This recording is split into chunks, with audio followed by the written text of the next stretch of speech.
En el colegio, yo estudié en un colegio católico en donde la única charla de educación sexual la dio un cura. Claro. Cuando yo estaba en noveno, me estaba preguntando por qué me había pasado, o sea, por qué recibí el diagnóstico del virus, y reconocí que no fue mi culpa. Y muchas veces he sido el paciente profesor. He llegado a la sala del médico general a decirle necesito estos exámenes para la PrEP y veo cómo voltean la cabeza. ¿Para la qué? Mira que a mí me pasó que apenas recibo el diagnóstico, sí, yo me cerré completamente a tener sexo, porque yo necesitaba tener la tranquilidad de ser indetectable para saber que todo iba a estar bien.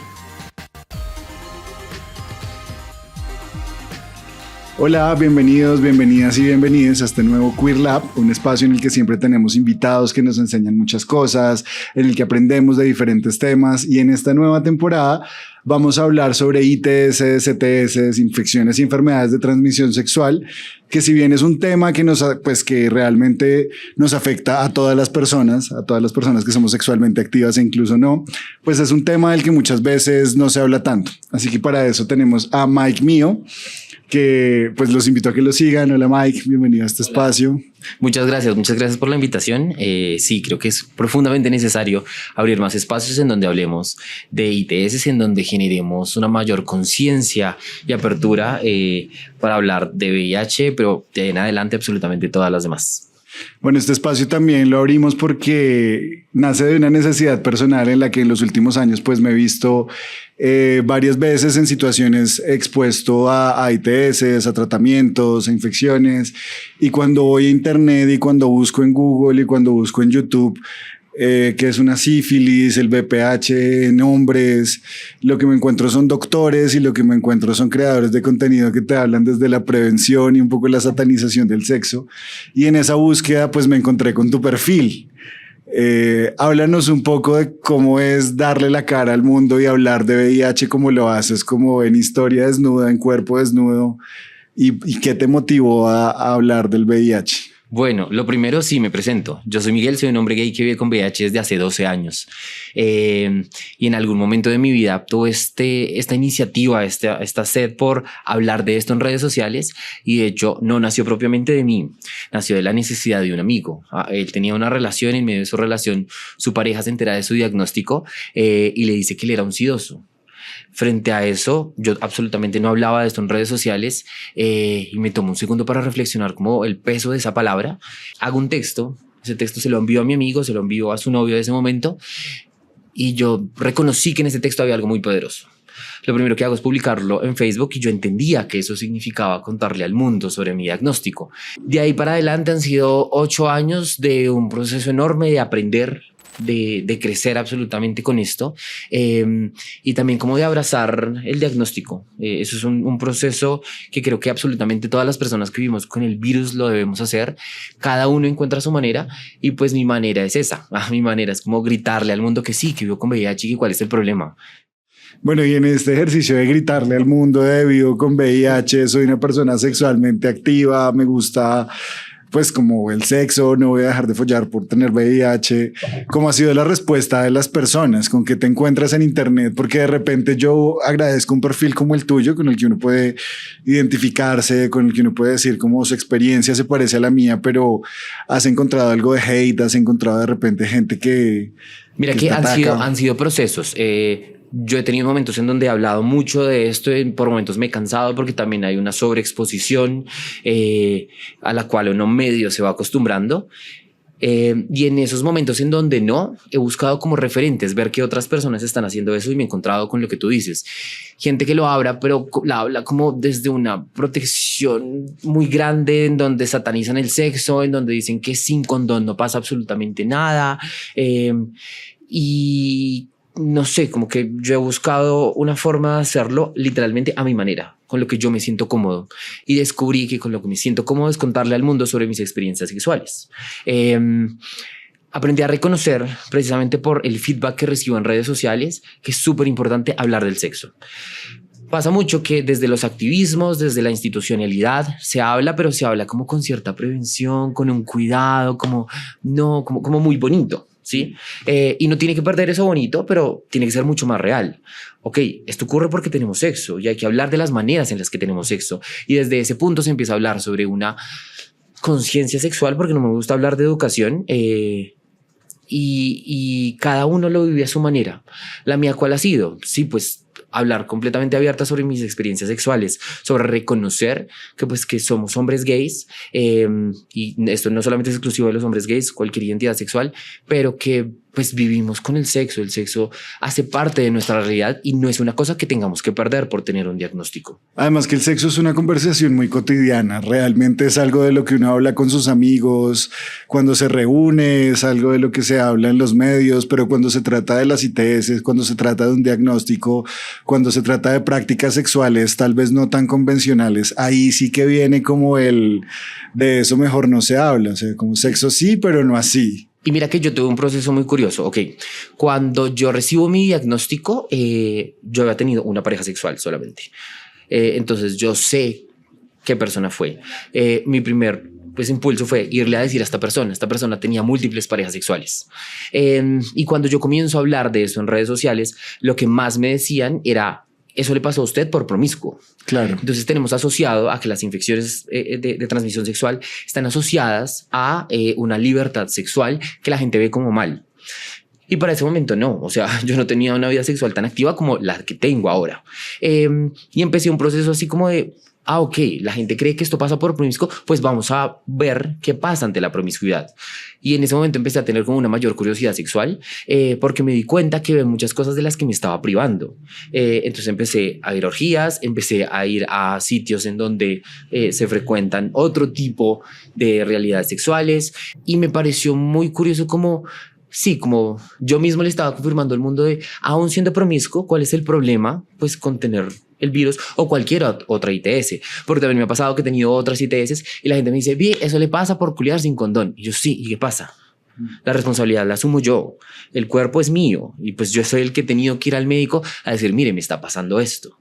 Sí, yo creo que esa voz de la gente incluso ha habitado en mi cabeza cuando, por ejemplo, he tenido contagio de sífilis y que además es como algo que se contagia muy fácilmente, que es súper común, que mucha gente ni siquiera tiene un diagnóstico de que es activo porque no siempre tiene síntomas, pero cuando he tenido contagios de sífilis hay como una voz que me imagino que es como el estigma de la sociedad hablándome a mí cuando me están inyectando la penicilina que duele tanto, es como esto me pasa por...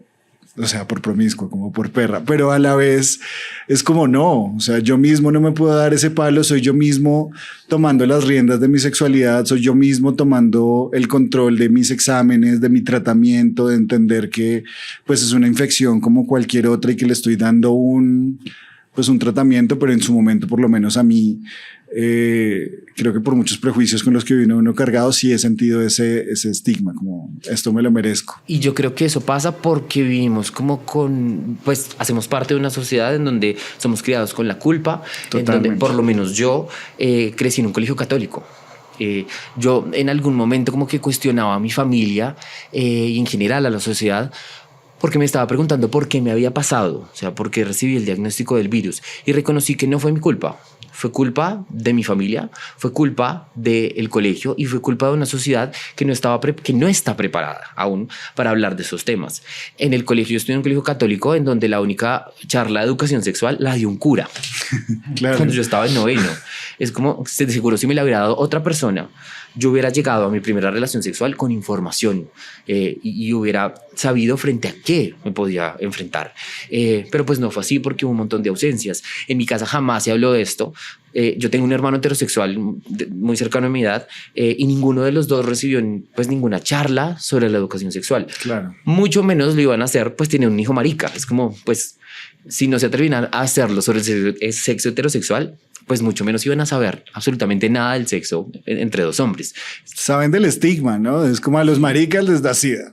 Es como ese es el estigma que tiene la gente en la cabeza. Es como tal vez la información que reciben a través del miedo. Muchas veces son como los recursos que tienen las personas para pues intentar protegerlo a uno con sus propios miedos, ¿no? Como... Y mira que enfrentarse a ese lugar como del estigma lo lleva al lugar familiar. Pasa mucho eso. La gente tiene miedo a, ok, se van a enterar del diagnóstico, VIH es igual a muerte. Y a mí también me ha pasado que pues ha sido demostrarle a mi familia que no. Cuando yo cumplí 25 años, mi mamá me dijo que ella pensaba que yo iba a morir a esa edad. y pues ya tengo 30. Y pues decirle a mi mamá como, no, porque me va a morir, no pasa absolutamente nada. Mira, me estoy triunfando. Sí, absolutamente. Entonces es como ir derrumbando un montón de mitos para uno mismo y para las personas alrededor. Hablando de ese momento pues de aceptar tu diagnóstico y de tu exploración sexual, ¿sientes que el diagnóstico de repente te hizo perder el miedo de algunas prácticas sexuales o que te generó en ti como tal vez esa curiosidad o esa necesidad de explorar más allá de lo que habías explorado? Sí, creo que sí, pero no fue directamente por el VIH. Creo que eso me pasó pues porque tenía como el interés de saber qué había más allá de pues lo básico en el sexo, pero no lo relaciono con el virus. Hay otras cosas que, por ejemplo, sí, no sé, lo llevo a las sustancias, a las drogas. Yo comencé tomando un tratamiento para el VIH demasiado fuerte que se llama Favirenz. Lo tomé durante 9 años y yo considero que perdí prácticamente 3 años de mi vida por haber tomado ese tratamiento, porque tuve demasiados efectos secundarios, vivía con pánico, delirio de persecución, duré 3 años con insomnio, a día de hoy a veces todavía sufro insomnio y fue a partir de ese momento de empezar a tomarlo. Entonces, claro, me generaba tantos efectos secundarios, yo siempre había dicho como no quiero probar absolutamente nada, pero después me di cuenta que había drogas que pues no eran tan fuertes a comparación de ese medicamento. Entonces sí hay otros mundos que se abren a partir de eso, pero frente al sexo no. Creo que yo solito he tenido como una curiosidad muy grande, y reconocí que el virus nunca me va a quitar la oportunidad pues como de vivir absolutamente nada. Todo lo que he querido sexualmente lo he probado y me encanta. Porque yo creo que también existe un cambio de paradigma con la llegada de la PrEP, con la llegada de este tratamiento que previene la infección en tu cuerpo a través de la adherencia al medicamento de manera pues, diaria, regular. Tu cuerpo se vuelve de alguna manera inmune. Y por lo menos en mí yo siento que sí me ha liberado sexualmente.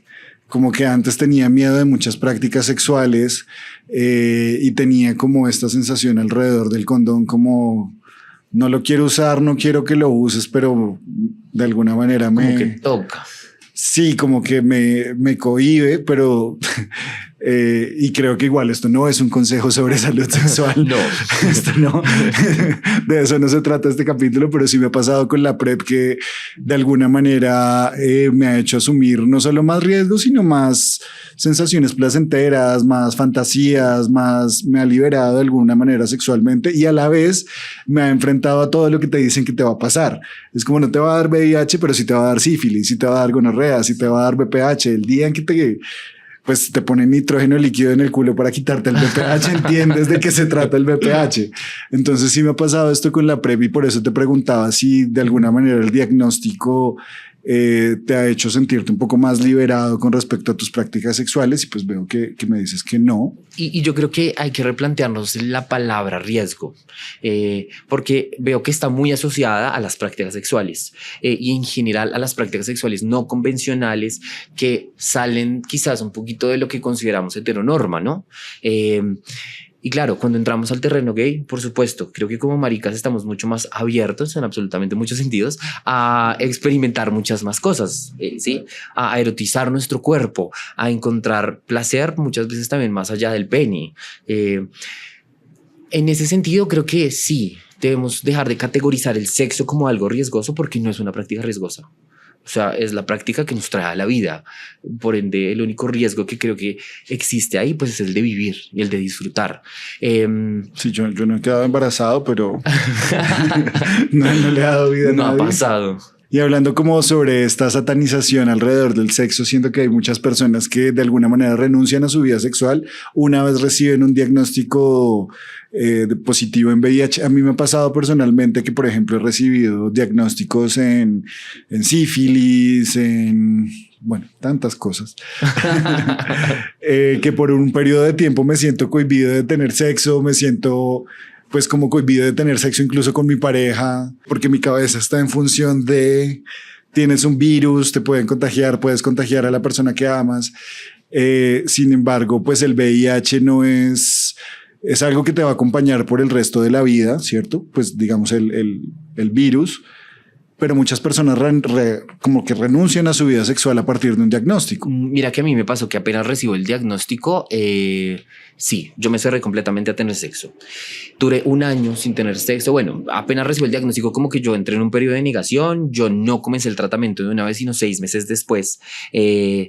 Yo para ese momento yo dije como no, yo literalmente ya me desuscribí de la vida, o sea, ya no quiero nada más. Pero llegó el cumpleaños de mi mamá. Y el día del cumpleaños de mi mamá reconocí que quería ver a mi mamá envejecer. Entonces empecé el tratamiento. Y ya sobre la vida sexual, me pasó que duré un año sin tener sexo porque yo necesitaba tener la tranquilidad de ser indetectable para saber que todo iba a estar bien. A los 6 meses yo ya era indetectable, pero dije como voy a esperar hasta que llegue como la persona indicada. En ese momento era como mucho más ideal y romántico. Y sí llegó ese man. Entonces, claro, enfrentarse a ese primer momento de contárselo a alguien. Él fue la tercera persona a la cual se lo conté, pero a mi primer interés sexoafectivo. Afortunadamente, de verdad se lo agradezco un montón. Él ya tenía información, a pesar de que era más joven que yo. Claro. Y me abrió como todo un mundo a sentirme mucho más cómodo con eso. ¿Qué es lo que pasa? Ok, yo hago contenido sobre esto en redes sociales y el mensaje, literalmente el mensaje que más recibo es: Miguel, recibí el diagnóstico hace 7, 8 años y hace 8 años no tengo sexo. Es entonces yo digo, ¿cómo? Porque si alguien no se atreve a tener sexo, pues mucho menos se atreve a abrirse a una relación emocional. Yo por eso insisto mucho en que hay que trabajar en ese camino, en encontrar mucha seguridad en uno mismo, porque sí creo que se requiere para poder tener la valentía y permitirse pues el disfrute en absolutamente todo. O sea, creo que el VIH no tiene por qué cohibirnos de nada. Sí, me llama la atención esto que dices de si no se atreven a una experiencia sexual, mucho menos a una sentimental, porque así ha sido en la mayoría de mis relaciones. Primero tengo sexo antes de tener una relación. Conozco a la gente teniendo sexo y luego me encarreto con esas personas. Entonces, como que negarse pues esa experiencia realmente te quita una parte muy importante de tu vida, por algo que es completamente manejable hoy, que se puede tener una vida tranquila, sana. Y el problema es ese, el problema es que a la gente le cuesta entender que la ciencia ha avanzado, que tenemos unos tratamientos que funcionan, que esto no es que alguien dijo como, ay, probémoslo, no, ya lo probaron hace muchos años y por eso hoy tenemos esos tratamientos que funcionan tan bien. Me pasa que, no sé, hay gente que es indetectable, que lleva años tomando tratamiento, que todo lo tienen controlado, pero no se atreven pues a disfrutarse, porque tienen miedo principalmente de contagiar, de transmitir, corrijo mi palabra, de transmitir el virus a alguien más. Ese es un lugar muy bonito de conciencia, pero detrás de eso pues se esconde el estigma, se esconde el miedo a decir las palabras como, oye, mira, tengo VIH. Entiendo que enfrentarse a ese lugar es muy difícil. A mí me ha pasado antes de tener mi diagnóstico público, pero es necesario atreverse. Y claro, nos pone en un lugar muy vulnerable. Yo también he estado en lugares vulnerables por haber confesado mi diagnóstico, pero pues es la única manera en la que encontramos de literalmente de vivir y de disfrutarnos y de seguir culeando. Sí, hablando de vulnerabilidades, me llega la idea de lo expuesto que estamos todos al sistema de salud. Es verdad que pues Colombia es un país que, si bien busca ser garante y que todos tengamos acceso a la salud, pues hay unas barreras enormes. Yo, siendo un hombre pues que vive en la capital, en una zona central que cotiza salud y pensión, no me salvo de la fila de las 5 de la mañana. Igual tengo que ir a hacerla para que me den mis medicamentos, y muchas veces he sido el paciente profesor. He llegado a la sala del médico general a decirle, necesito estos exámenes para la PrEP, y veo cómo voltean la cabeza. ¿Para la qué? O he ido a la PEP, que quienes no lo saben, pues es la profilaxis post-exposición, que es un tratamiento que además está incluido en el plan obligatorio de salud, en el cual pues tienes hasta 72 horas para acceder a un tratamiento después de una exposición inminente. Y he estado en salas de urgencias con profesionales de la salud que me están haciendo el triage y les he dicho como, pues doctor, tuve una exposición inminente. No me hagan entrar en detalles, pero pues no fue uno, no fueron dos, no fueron tres. Tuve una exposición inminente y necesito este tratamiento, y no saben qué hacer, no saben que el tratamiento existe, no saben si es una emergencia. Y el no saber ocurre por dos cosas. Lo primero es que hay una gran falta de actualización entre los conocimientos del personal médico, entendiéndose doctores, enfermeras, especialistas, absolutamente todo el mundo debería saber lo que está pasando. Eso tampoco pasa porque nuestro sistema de salud no se lo exige, pero creo que también pasa porque nosotros como usuarios del sistema de salud preferimos quedarnos callados. Claro. Hay gente que puede estar o que estuvo, no sé, en un contacto de una posible transmisión, pero prefieren no ir, porque el no ir se enfrentan a una situación de vergüenza, de sentirse juzgados por personas que de hecho no conocen y que nunca van a volver a ver en su vida, pero entiendo la sensación. Claro. Y entre nosotros más nos cohibamos de eso, pues el sistema de salud menos va a avanzar. Sobre eso a mí me pasó que hace 2 años me diagnosticaron hepatitis, fue por andar culeando, porque andaba como de fiesta en fiesta, estas fiestas en donde hay cuarto oscuro, yo estaba experimentando un montón de cosas y me empecé a enfermar. Entonces un día fui, me hospitalizaron 3 días, me dijeron, no, usted no tiene nada, váyase. Me mandaron con una cita prioritaria. Cuando llegó a la cita era un señor muy mayor y el señor me dijo, ¿usted toma medicamentos? Y yo sí, tomo antirretrovirales. Y el señor fue como, ¿y eso para qué es? Y yo le pregunté, ¿usted no sabe para qué son los antirretrovirales? Me dijo, eso es como para la depresión, ¿no? No, o sea, yo le dije, señor, yo tengo VIH, apenas le dije esto, ese señor se puso pálido, yo creo que no sabía qué hacer. Sí, el señor estaba súper nervioso. No, pues yo me paré y me salí de ahí porque me parecía también una falta de respeto estar pidiendo una cita para algo con alguien que no tenía el mínimo de información para atenderme. Yo fui como, pues necesito que me atienda alguien más. Y de hecho en ese momento no había nadie más que me pudiera atender. ¿Y cómo te ha ido pues en tantos años con la atención, con cómo está hoy, digamos, tu acceso al medicamento, a los controles, bueno, lo primero, para todas las personas que tengan el miedo a hacerse la prueba, en caso de que den positivo, el tratamiento es completamente gratis, no tiene ningún costo y absolutamente todas las EPS tienen que darlo. Yo siempre he estado en sistemas subsidiados. Entonces, pues desde ese lugar nunca he tenido como complicaciones. Me pasó una vez que una EPS pues iba a cerrar, lo normal en nuestro país, y tuve que hacer un tránsito a otra EPS y me quedé como un mesecito sin tratamiento, lo cual tampoco fue tan grave. Eso no debería pasar, por lo menos, ¿no? Si estos cambios de EPS ocurren, ya deberían medir pues cuántos medicamentos de más necesitan para que estas cosas no pasen, pero pues estamos en Colombia. Eso sí, mi experiencia creo que con las EPS subsidiadas ha sido espectacular. Yo recibo mi atención todos los meses me dan mi tratamiento. De hecho, tengo una doctora que la adoro porque me lleva atendiendo un montón de años y tenemos ya una relación de confianza. Siento que esa es otra cosa súper necesaria.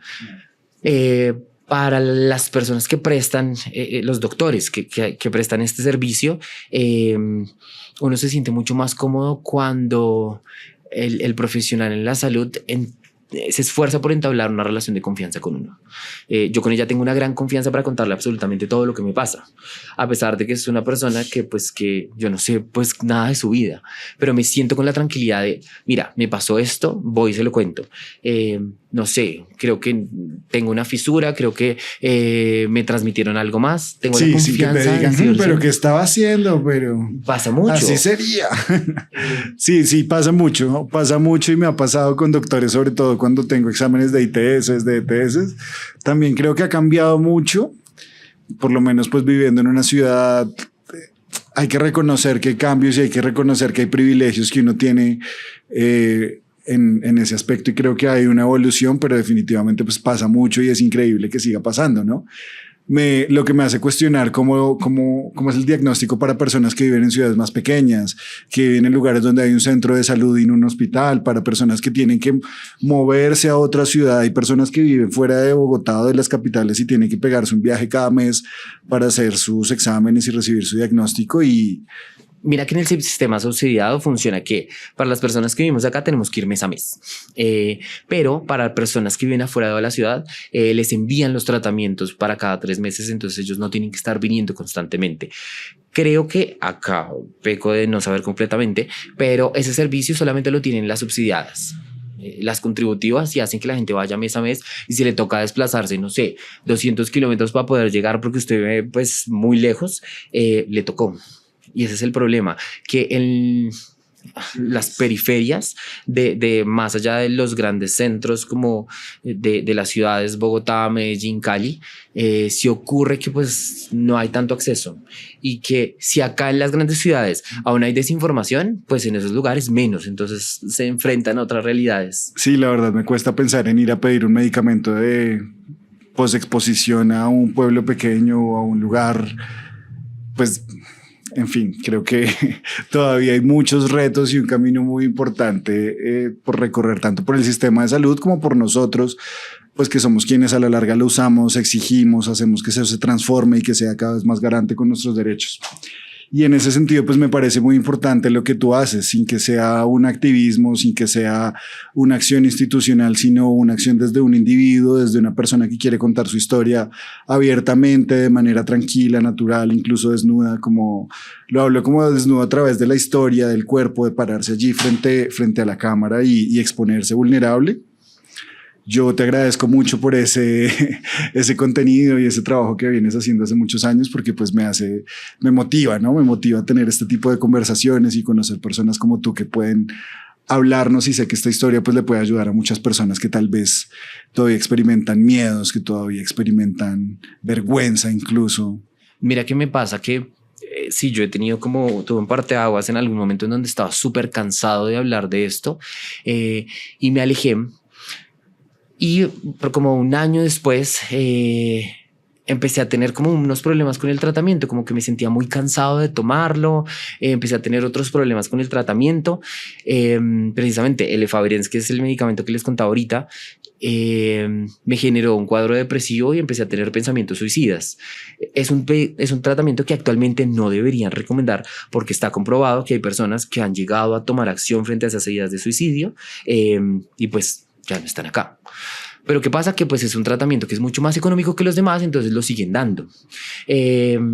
Frente a eso, como que sentí la necesidad de volver a hablar de esto, pero reconocí que yo no lo hago por los demás. En cierto punto lo hago para mí, porque me beneficia, porque encontré que esas mismas sensaciones que yo tenía con el tratamiento las estaban teniendo otras personas. Y recibir ese feedback de, oiga, a mí también me está pasando lo mismo, pues para mí tiene mucho valor. Si eso tiene consecuencias en la vida de otras personas, pues súper bien. Entendiendo que la vida sexual es responsabilidad únicamente de uno y cada uno pues toma las decisiones sobre lo que quiere y cómo lo quiere vivir. Para mí el VIH ha sido un proceso de crecimiento, de autoconocimiento muy grande que abarca pues muchas cosas de mi vida. Esta exposición en redes sociales, mi forma de vivir, mi forma de relacionarme, la forma en la que disfruto sexo y pues también hasta mi trabajo. Yo soy actor y pues escribo obras de teatro sobre esto. Entonces sí, como que el VIH está muy encerradito en mi vida y lo abrazo de verdad como una de las mejores cosas que me ha pasado en la vida. Esa es otra cosa. Cuando yo digo eso, que el VIH es de las mejores cosas que me ha pasado en la vida, la gente es como, pero ¿cómo así? ¿Estás romantizando una enfermedad? ¿Qué te pasa? Y yo digo, sí, la estoy romantizando porque hace parte de mi vida. Si no la romantizara, pues de seguro estaría tirado en mi cama con un montón de conflictos. No, es la manera en la que he encontrado de solucionarme. Y hacerse amigo del monstruo en el armario. Completamente. Y que yo creo que si yo no hubiera recibido el diagnóstico en ese momento, yo no sería la persona que soy hoy. O sea, yo no sería este que está acá sentado, por lo menos. Mi realidad sería completamente distinta. Claro, y seguramente que, pues yo espero que esta historia también motive a otras personas a, pues, aceptarse, a conocerse, a aceptar su diagnóstico, incluso a, pues, aceptar el mundo en el que vivimos y lo que hablabas de la responsabilidad que implica individual con cada, pues la responsabilidad individual que implica la sexualidad. Y pues yo de nuevo te agradezco mucho por este espacio, por esta conversación.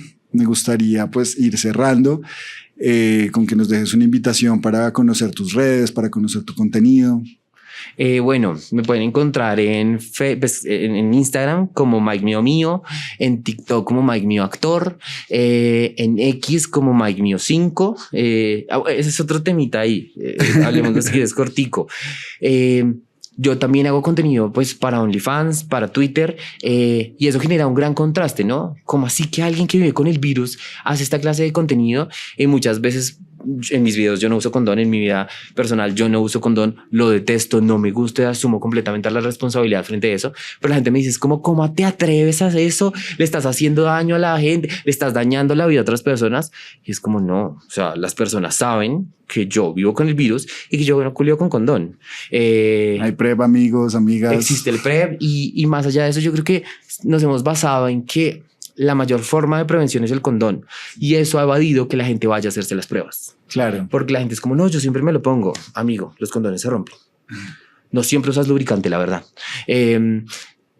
Entonces sí, como que la responsabilidad es una cosa mucho más grande que no solamente ponerse el condón. Eso es lo mínimo. Y hay que hacerlo vas a dejar acá un código de descuento para tu OnlyFans, para Pero tu claro que X. sí, claro que sí. Entonces sí, esas son mis redes sociales. Allá pueden encontrar todo mi contenido. Creo que mi contenido es para las personas que viven con el virus. Me gusta mucho hablar con las personas que me escriben y dicen, mire, Miguel, me está pasando esto. Primero porque eso genera pues conexión con las personas, saber en qué punto del proceso están, cómo lo viven, porque por supuesto no todo el mundo tiene la posibilidad de abrir su diagnóstico. Reconozco que ese es un gran privilegio que he tenido yo, que he tenido unos lugares, mi trabajo no lo afecta para nada, que mi familia lo aceptó, pero esa no es la realidad de todo el mundo. Hay mucha gente que puede perder su trabajo, que pueden ser aislados de sus familias por esto, y por eso creo que tenemos que escucharnos más. Entonces nada, ahí están mis redes sociales para que vayan y vean lo que hago, para que me escriban si tienen alguna duda. Y gracias a ustedes también por este espacio tan bonito.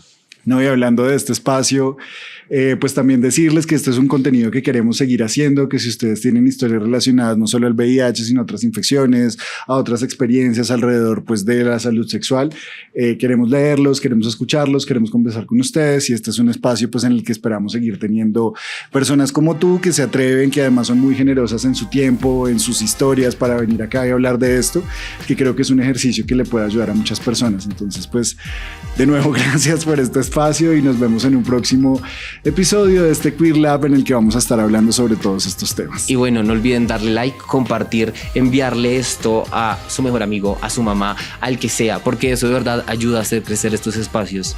Y solamente eso, compartir hace que esto siga creciendo.